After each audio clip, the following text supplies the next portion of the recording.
Let's talk money.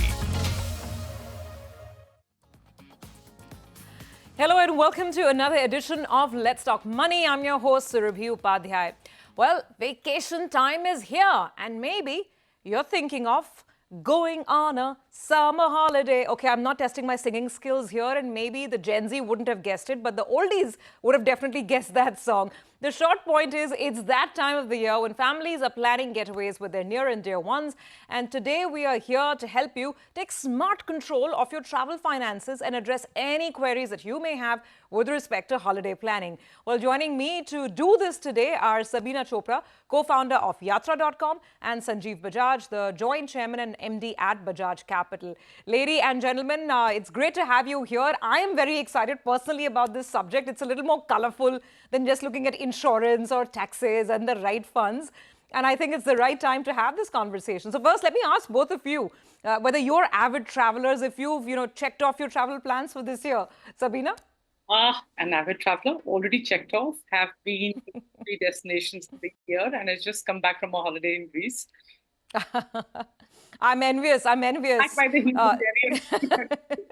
But beautiful weather in Europe. It's been amazing. And yes, the wonder, I can already feel the wanderlust. Sanjeev, what about you? This time I'm planning to do something different. So I'm planning Japan and Korea. So I thought we always go to Europe and US. Why not, look at the other side of the world? So this time, so I'll be going next week to Korea and Japan.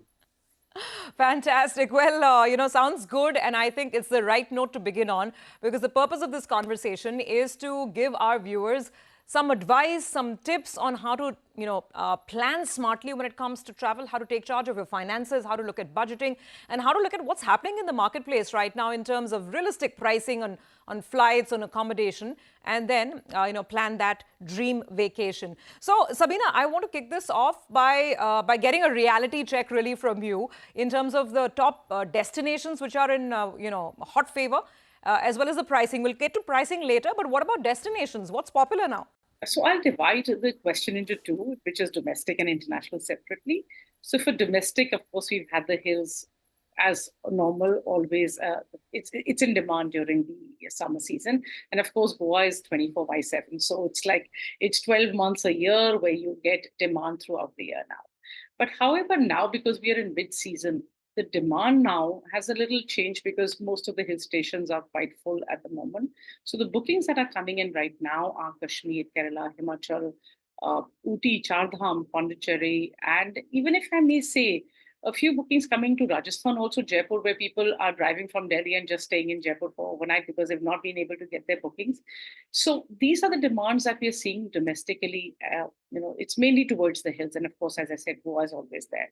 But when I talk about international, this time I've seen Europe and Eastern Europe coming up like crazy. It was just, the demand has been simply fantastic.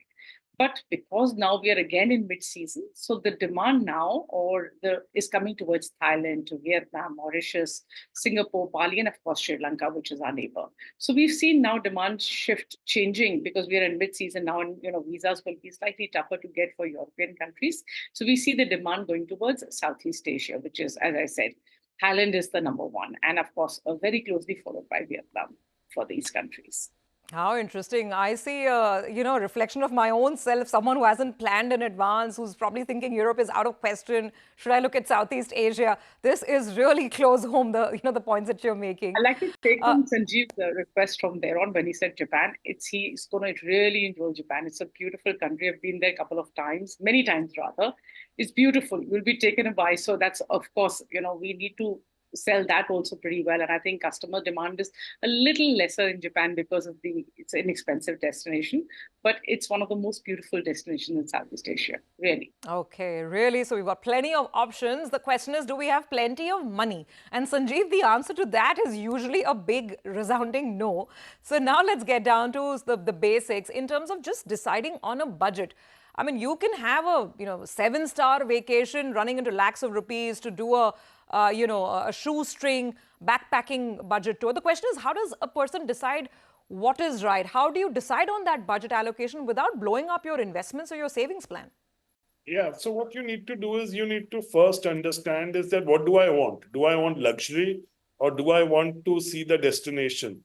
Now, this is where I feel a lot of people make this mistake. They'll want the most luxurious hotel in Italy, and yet they want to spend the whole day sightseeing and they'll probably spend only sleeping in the hotel. So at the end of the day, it doesn't make sense. If you want a luxurious hotel, there are many more options available and which will be closer, cheaper. You don't have to go that far. So unless you have a lot of money, then you can do both. But for me, it is about prioritizing.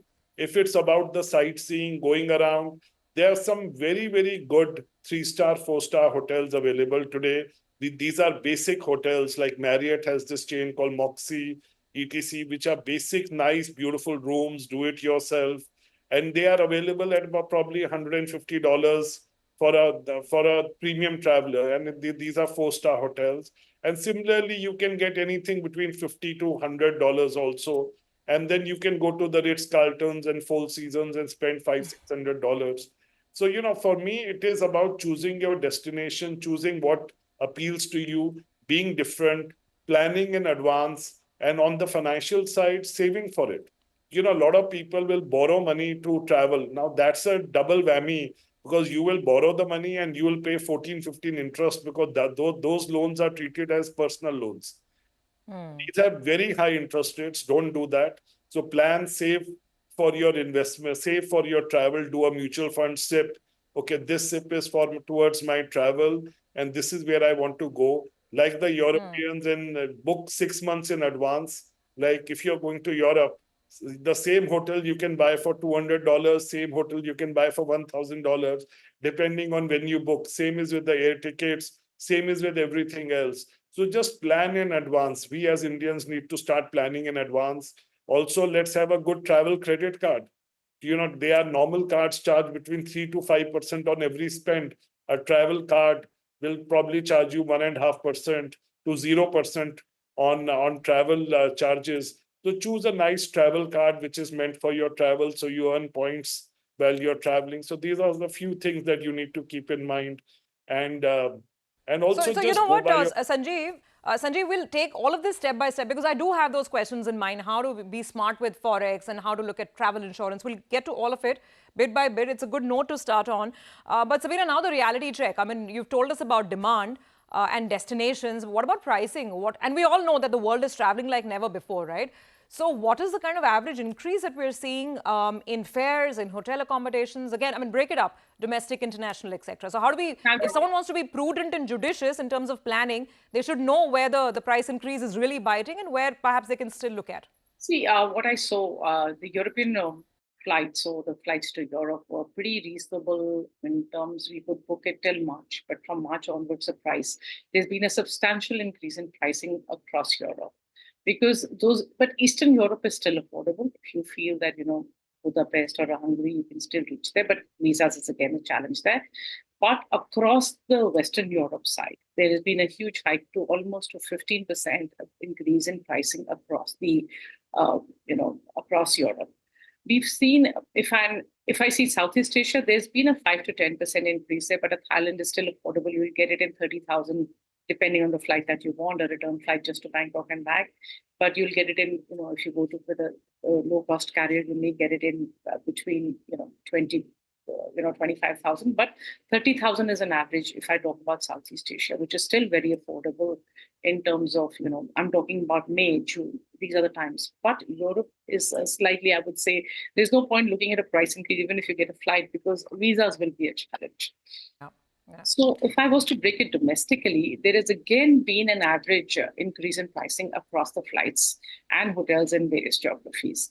However, in business towns, like a route like a Delhi to Ahmedabad or Mumbai to Bangalore or Delhi to Hyderabad, the prices have been stable. So across business cities, the prices has been stable. But if I talk about, a sector going to Kashmir or going to Kerala or going to Shimla, you're taking a flight to Chandigarh or whatever, there's been a substantial increase, almost from 15 to 20% is the price increase in these sectors. In contrast, which I find it a little, Leh has been priced at was priced higher also and remain constant throughout. So Andaman and Leh, we've not seen a significant change in the last couple of weeks. It's still as it was in the same levels that it was in April and June. So that's something that people could look at, and see that those flight sectors. So as I said, business cities in India, no increase. Leisure destinations, yes, an increase, but an exception being Andaman and Leh, where have you seen no increase coming on. Of course, Europe, Southeast Asia is still very affordable because the number of flights there the frequency is pretty good, so you'll still get flights there. But Europe would be, at this time, visas can be a little tight because there'll be a massive rush. And flights, while you may get a reasonable price to Eastern Europe, but try your luck at the visa first before you book a ticket or book a refundable ticket and try for a visa. I think that's a great tip, exactly, because you don't want to be left disappointed and financially hamstrung in case that visa is not coming through. Just very quickly, Sabina, another 10 seconds on hotel costs as well. I mean, what's the average increase that we're seeing?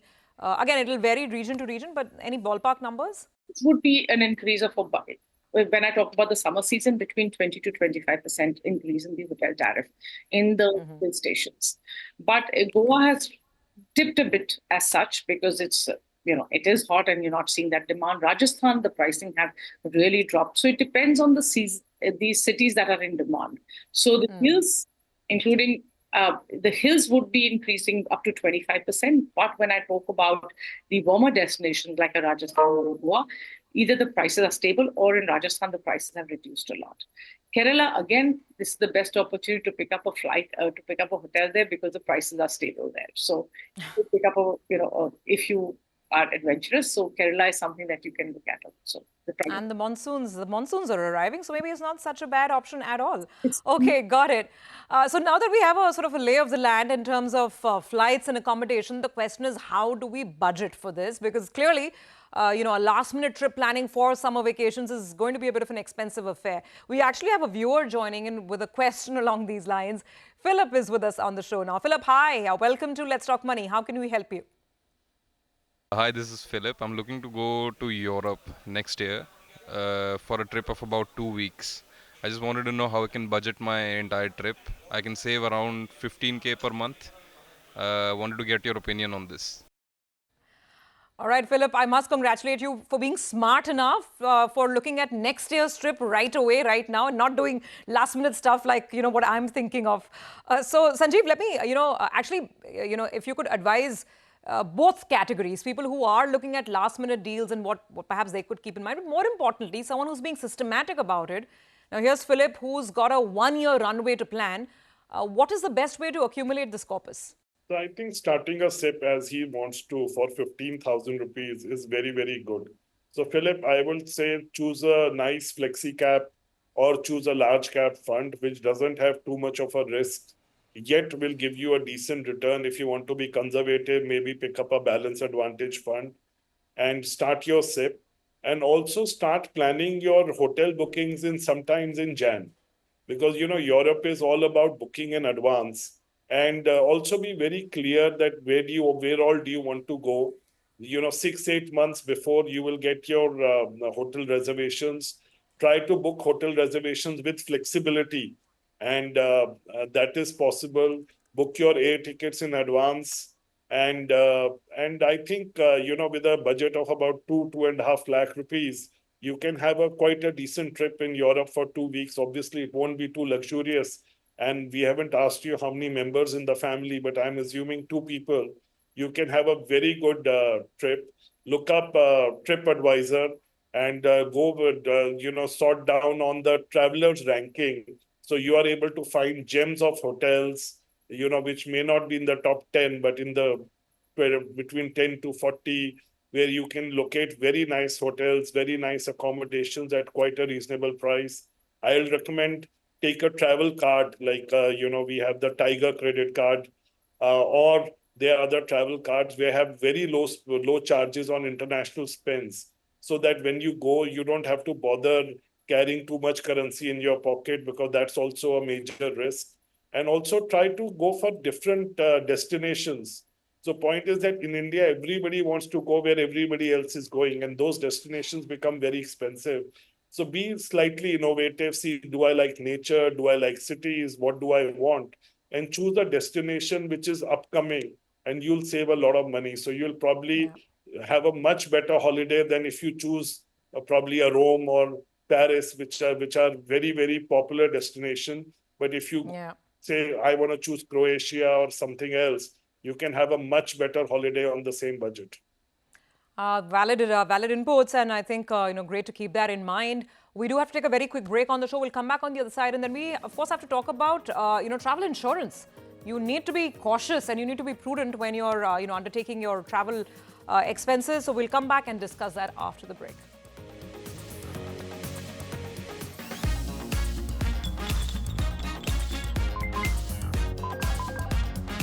Let's talk money. Welcome back. You're with us on Let's Talk Money. And this week, we are talking about how you can be smart when it comes to your summer holiday planning. Should have planned well in advance, but even if you haven't, then some tips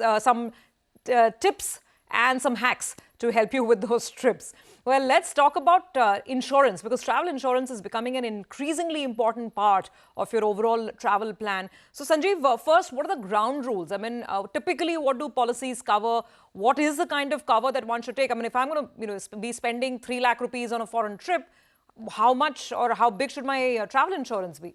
Yeah, so don't let the travel insurance be an afterthought or something that your agent bought, or your ticket, you just bought it without looking at it. Because, see, travel insurance hopefully will not be required, but if it's required, it can be huge. Because Europe and US especially is very, very expensive. I have seen people getting into small accidents, spending $50,000 to $100,000 in US, and then their travel insurance doesn't cover that properly. And I said, why did you buy this plan? Oh, sorry, we just didn't look at it. It came with our visa. So don't do that. Spend some time. Travel insurance is generally very cheap. It will cost you anything between 500 to maybe 2,500 rupees. If you are a frequent traveler, then choose annual multi-trip policies, which are much better. Also, if you feel that you have other risks like baggage loss or other stuff, you can choose a policy which gives you that option. But one thing I like to say is that talk to a person who understands it. These are very cheap policies. So, good travel insurance for probably 2 weeks will not cost you more than 2,000 rupees. So it's very cheap, but buy a good policy for you and your family. And you can also but buy it for everyone, and it is a must for every trip. Oh, absolutely. I take your point. And 2,000 rupees is hardly any cost to pay for your absolute peace of mind when you're on vacation. We have a viewer with a question on this, actually. Gail is joining in. And I think Gail's question is on travel insurance. Gail, hi. Welcome to the show. Tell us, what's your query? Hi, I'm Gail. I've booked my tickets for a 3-week vacation to Europe in June. I'm unsure about what kind of quantum of insurance I should be taking, since I'm going to be undertaking activities like bungee jumping and all of that. So should I just take a normal travel insurance, or is there something else that would be better for me? All right, Gail, thanks very much. And, hope you have a great trip. So, Sanjeev, here's the thing, right? A lot of youngsters want to live the whole zindagi na milegi dobara type of an experience. So, for such people seeking thrill and adventure, I mean, do usual policies cover it? Do you have to get any add-on coverage? Actually, what all does a typical travel policy cover? Yeah, see, typical travel policy will cover just normal accidents or you getting sick or catching something. So if you want to do adventure sports, you need to buy an add-on. And there are very few companies which offer travel insurance with adventure sports add-on. So since you're going for an adventure sports, please make sure you buy a travel insurance with adventure sports included. This is very important. Otherwise, if you get hurt while skydiving or doing anything else, then it won't be covered. But also you can look at if you by chance end up going there, then most of the providers, at least in Europe, will offer you a temporary insurance, but that will be very expensive. So you'll end up paying what you would pay for the whole travel insurance there just for covering that event. But it's important to have a travel insurance with adventure sports covered. Got it. All right. So travel insurance, extremely important.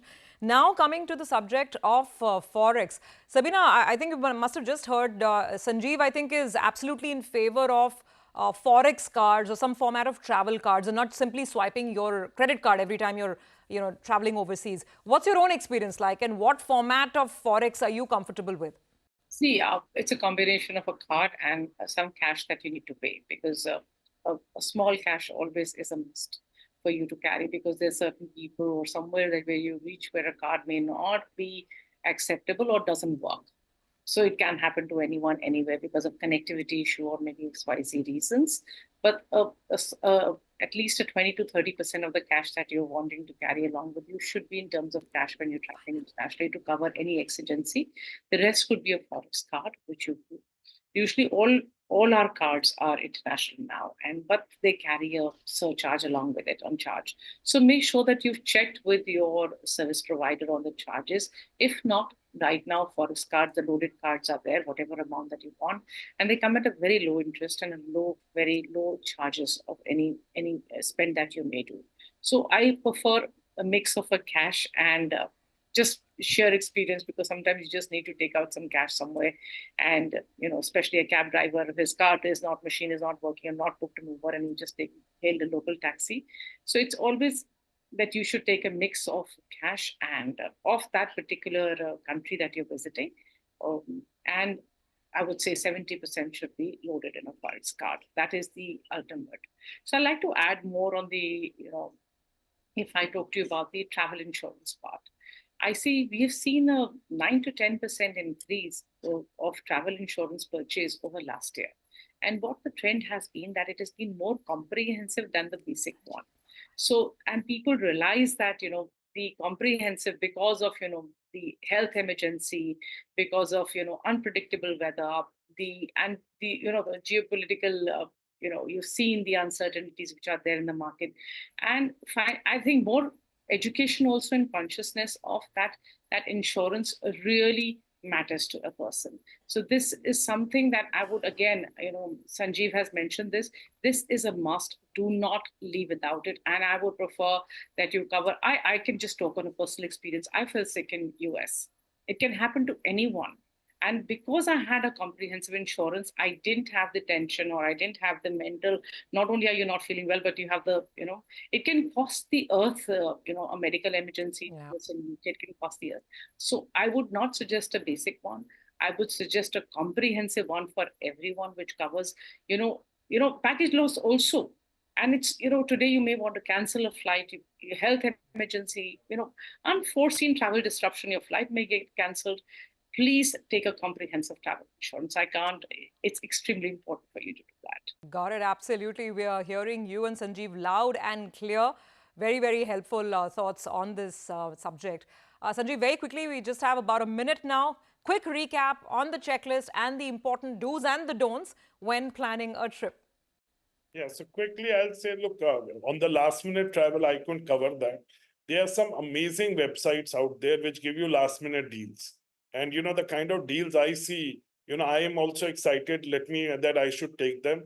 Also, I prefer over Forex cards, credit cards, because you earn points on what you spend. But when you choose a card well. Just don't take a default card because the bank will sell you the most expensive card. Get a card which doesn't charge you more than 1.5% surcharge on foreign travel, gives you lounge access so you can have a luxurious travel on your way. So those are the things that you need to keep in mind. And also, when you choose your mutual fund, also look at the exit loads. It is important when I'm planning for 1 year, I need to choose a mutual fund with minimal or no exit load. So that is an important thing for me to keep in mind. All right. Thank you very much, Sanjiv and Sabina. Very, very helpful advice there coming in, which will hopefully help us plan smarter trips and ones where even disruptions, if at all they happen, they'll be completely taken care of. Thanks very much for joining in, and thank you, viewers, for your questions. With that, we wrap up this edition of Let's Talk Money. Happy holidays to you.